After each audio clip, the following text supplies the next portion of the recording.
Hello po sa inyong lahat mga ka-crypto. Ako po si Pinoy Crypto Trader at sa video na ito ay atin mong pag-uusapan ang aking technical analysis dito kay Shiba Inu ngayon pong March 29 taong 2024. At ang ating nakikita po rito ay ang daily chart time frame ni Shiba Inu kung saan ang aking prediction po rito ay posible po siyang magpatuloy sa kanyang pag-akyat at patatamaan po niya ang resistance line natin dito sa 40 digits 3655. Ayan, kung pagsakaling nabasag po niya ito ay magpapatuloy po siya muling umakyat.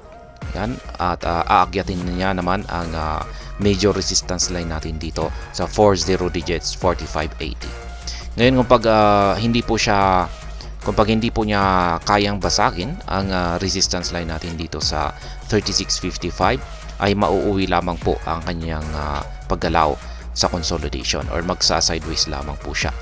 At ayan, kahapon ay nagkaroon po siya ng nabuong isang bullish candlestick. Yan, at nagsara po ito sa ibabaw ng dating resistance line natin na 40 digits 3128. Kaya ayan, nabasag po ito kahapon. Karoon siya ng breakout. At ito na po ngayon ay nagsisilbi na isang support line. At ngayon, sa araw na ito ay retest po niya ito kung matibay nga ba ito. Yan, bilang isang parang floor. Yan, o isang parang sahig na parang magsisilbi na kanyang launch pad. Yan, gagamitin niya ito kung saan po siya magkakaroon ng buwelo para tumalon para sa patungo sa mas mataas na presyo. Kaya ayan, pero kung ang nangyari rito ay yung support line na ito ay muling nabasag, ay posible pong babalik siya sa ilalim. Yan, at dito siya magko-consolidate. Pero sa ngayon ay yan po muna yung kanyang ginagawa. Yan, sinusubukan niya, retest po niya yung kanyang nabasag na resistance line dito. Kaya yan, bago pa tayo magpatuloy ay nais ko lamang po munang bigyang linaw ang aking disclaimer kung saan ang nilalaman po ng video na ito ay hindi po ito isang financial advice. For education and information purposes lamang po ang layunin nito. Maliban po dito ay nais ko na rin pong magbigay babala na wala pong kahit anumang group chat ang Pinoy Crypto Trader. At ayan, bago po natin ipagpatuloy ang pagti-technical analysis dito kay Shiba Inu, i-check po muna natin yung kanilang latest na tweet dito sa kanilang official X account. Kaya ayan, meron po silang 3.8 million na bilang po ng mga followers. Yan, dito na po tayo sa kanilang latest na tweet. Yan, last 3 hours lamang po ito. Did Binance just call us NFTs? Yan. Meron po silang retweet dito sa inilabas na announcement ni Binance na maybe we're just all NFTs. Ayan. In NFTs daw tayo lahat, pero hindi natin alam kung anong ibig sabihin yan.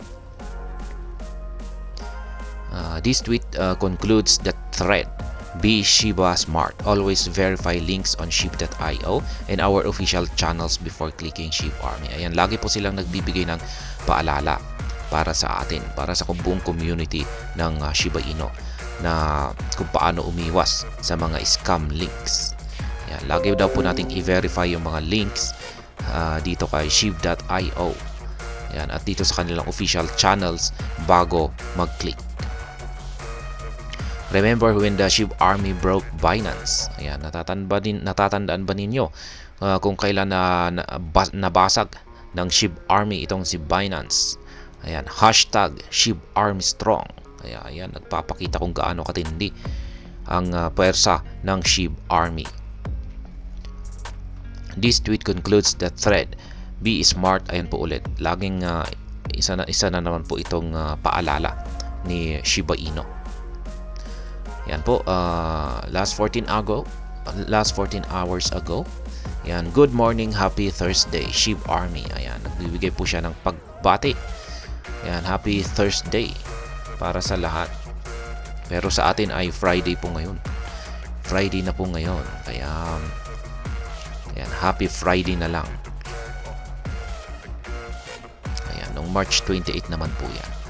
Kaya yan po yung kanilang latest na tweet dito sa kanilang official X account.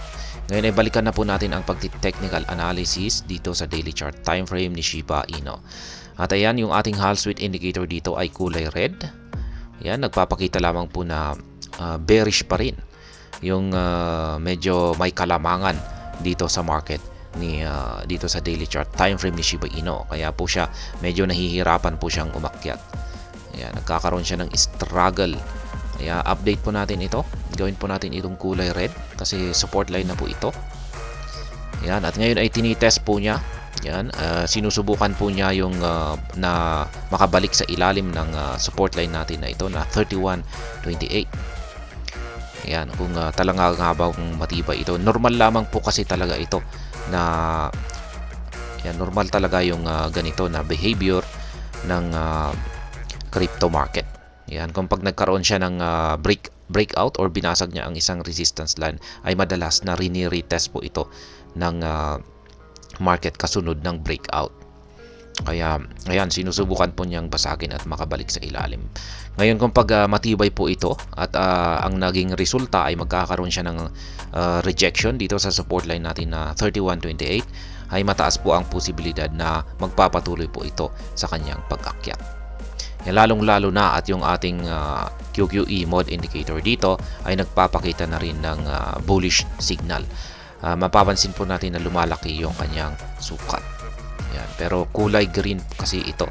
Kulay gray po ito. Pero kung pag naging kulay blue ito, katulad nito, ay mas lalong ibig sabihin nito ay talagang sagad na or matindi na talaga yung pwersa ng mga bulls. Kaya, ayan. Ngayon ay aakyat po siya at yung price target po natin ay dito po sa 40 digits 36.55. Kaya yan, dapat ay yan, para sa akin ay magbebenta po ako rito. Pero hindi naman po lahat. Magbebenta po ako ng portion ng aking Shiba Inu na akin pong nabili dito sa mga mababang presyo. Yan, dito na, lalong-lalo na dito. Yan, nasa mga 24-23 na support line. Yan, at saka dito.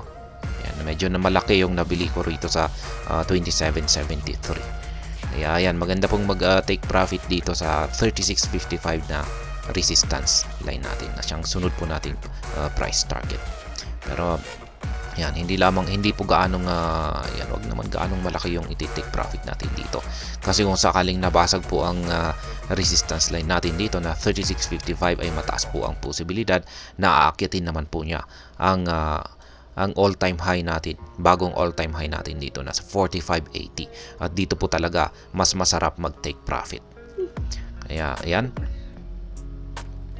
Ngayon kung pag ang nangyari rito ay hindi po talaga kayang basagin ni Shiba Inu ang resistance line natin dito sa 36.55, ay posibleng mauuwi muna ito sa pagko-consolidate sa ilang mga araw. Yan, ang ilang mga araw. Ko-consolidate lamang po siya. At hanggang sa makita natin kung sino talaga ang magkakaroon ng mas matinding puwersa, kung yung mga bulls or mga bears. Pero base po dito sa ating weekly chart time frame ay ayan, nakaka-recover naman po ang itong si Shiba Inu dito sa ating weekly chart time frame. Kaya mukhang magpapatuloy po kasi siya sa kanyang pag-angat or pag-akyat. Kaya ayan, mukhang yan, palapit na po kasi ng palapit ang Bitcoin halving. At napapansin po natin na ang Bitcoin, ang presyo ni Bitcoin ay mukhang nakakabangon na rin, nakaka-recover na rin. Kaya posibleng yan, ang mga bulls ang magti-take over dito sa mga susunod na araw at susubukan po nilang ipagpatuloy ang uptrend. Yan, or ang kanilang ang pagpapaangat sa presyo ni Shiba Inu. At ayan, hanggang dito na lamang po tayo sa video na ito. Sana po ay inyong nagustuhan ang aking paliwanag dito. Kung inyo po itong nagustuhan, pakiclick lamang po ang like button nito. Para naman po sa mga bago lamang dito, kayo po ay aking inaanyayahan para mag-subscribe. Pakiclick na rin po ang bell icon nito dahil ito po ang siya magsisilbing notification nito sa mga bago kong videos na akin pong ina-upload sa aking YouTube channel na ito. Marami pong salamat sa panunood, ingat po tayo lagi at God bless po sa ating lahat.